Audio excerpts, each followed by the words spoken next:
បាទគ្រប់សួរពុកម៉ែបងប្អូនទាំងអស់អតិថិជនទាំងចាស់ថ្មីដែលចូលចិត្តខាងវិស័យសម្អាតសម្បុកជាកម្មខាងបងប្អូនមិនទទួលសម្អាតសម្បុកជាកម្មនេះជា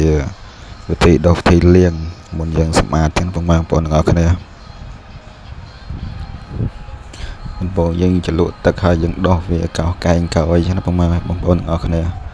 ដើម្បីវាស្អាតដើម្បីយើងស្រួលសម្អាតដករោមដកអញ្ចឹងទៅពុកម៉ែបងប្អូនហើយបងប្អូនដែលមិនទាន់បានជួយចុច Subscriber YouTube អាចចុចម្នាក់មួយបានបងប្អូនទាំងអស់គ្នានេះបងប្អូនរបៀបដោះសម្បុកជាកម្មខាងបងប្អូនណា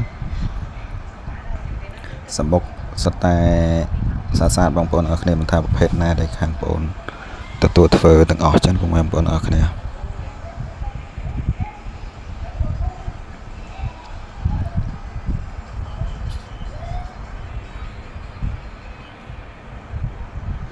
ហើយកុំភ្លេចបងប្អូនដែលត្រូវការសេវាសម្អាតសម្បុកជាកម្ម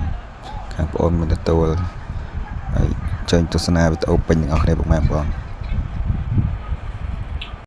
ការងារនេះបងប្អូនទាំងមើលតែដូចស្រួលតែមិនស្រួលប្រហែលទេបងប្អូនអរគ្នាព្រោះយើងត្រូវការប្រើផ្នែកច្រើនដើម្បីពិនិត្យមើលកតិចនឹងរោមក្របដីក្របធូលីចឹងណាបងប្អូនអរគ្នាវាជារបៀបដែលយើងសម្អាតមុនយើងដករោមដកអីចឹងបងប្អូនយើងត្រូវការដោះលាងវាបានស្អាតជាមុនសិនហើយការងារនេះបងប្អូនតួអ្នកតស៊ូដែរប្រើផ្នែកច្រើន